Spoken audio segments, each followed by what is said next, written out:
اللہ کے نبی کریم صلی اللہ علیہ وسلم نے ہم کو وعید فرمائی. اللہ کے نبی کریم صلی اللہ علیہ وسلم نے فرمایا، ایک صحابیہ جو ضعیف العمر تھیں، ہم سب جانتے ہیں کہ اسلام میں شہادت کا کتنا بڑا مقام ہے.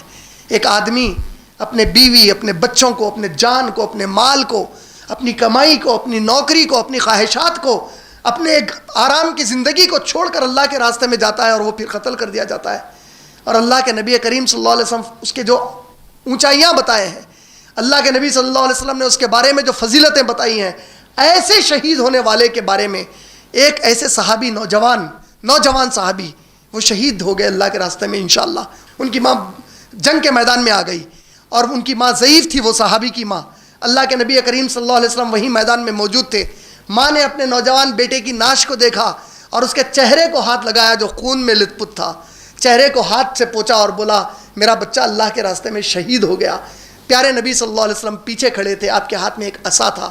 آپ نے عصا سے اس بوڑھی عورت کو، اس صحابیہ کے کاندھے پر عصا رکھا اور کہا، یا امی، اے میری ماں، انشاءاللہ شہید کہے.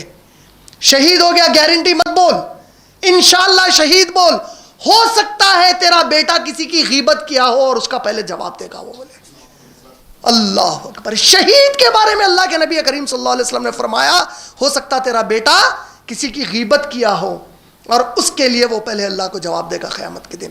اور ہو سکتا ہے وہ کسی کا قرض لیا ہو اور اس قرض کے لیے وہ کھڑا کیا جائے گا سوال جواب کے لیے.